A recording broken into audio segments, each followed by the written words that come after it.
Hello. Arvind గారా? Hello, ఎవరండి? నమస్తే అండి. నా పేరు అనిత. నమస్తే అండి, చెప్పండి మేడం. సార్, బండి సంజయ్ గారు అబ్బాయి చేసిన పనికి మీరు అసలు ఒక్క మాట కూడా ఎక్కడ మాట్లాడలేదు తప్పని. మేడం, బండి సంజయ్ గారు అబ్బాయి చేసిన తప్పని మీరు ఒక్క చోట కూడా మాట్లాడలేదు. నేను Bharatiya Janata party MP madam. అవునండి. మా పార్టీలో అడిగినప్పుడు మా పార్టీలో మేము చెప్తాము.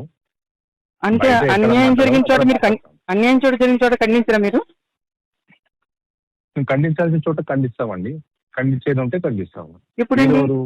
అనిత అంటే మీరు ఎక్కడి నుంచి ఫోన్ చేస్తున్నారు? నేను లోకల్ అండి, హైదరాబాదు. నేను ఈ కష్టం, లోకల్ హైదరాబాద్ లో అంటే 1,00,00,000 మంది ఉంటారు. మీరేంటి, వాట్ ఆర్ యూ? నేను ఒక ఉద్యోగిని, ఏం ఉద్యోగం ఒక చేస్తారు? ప్రైవేట్ ఉద్యోగిని. నేను ప్రైవేట్ ఎక్కడ?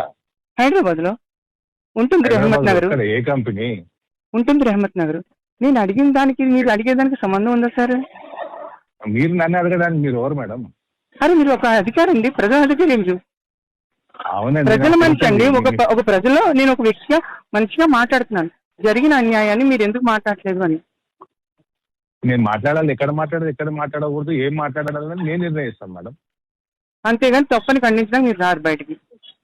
నేను ఖండించానా లేదా, ఖండించలేదా మీకు ఎట్లా తెలుసు మేడం? అరే, నేను చూస్తాను కదా సార్, టీవీలు చూస్తాను, సోషల్ మీడియా చూస్తాను, అన్ని చూస్తాను కదా. ఇట్లా ఫోన్లు చాలా వస్తాయి నాకు, అనిత గారు. ఓకే, నాకు మీరు నేర్పించాల్సిన అవసరం లేదు.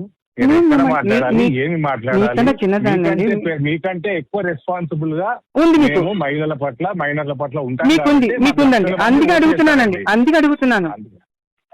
సో మా బాధ్యత ఏందో మీరు చెప్పాల్సిన అవసరం లేదు మేడం. నేను చెప్పట్లేదు సార్. బాధ్యత ఎక్కడ నేను జరిగిన తప్పు అని ఎందుకు ఇప్పటి వరకు మీరు ఖండించట్లేదు? ఎక్కడ అది మీకు తెలియదు. మీకు తెలియకపోతే నేను చేసినట్టు చేయనట్టు కాదు. ఓకే, ఓకే, సరే సార్, థ్యాంక్ యూ. సరే, బాగా చేసుకోండి పని.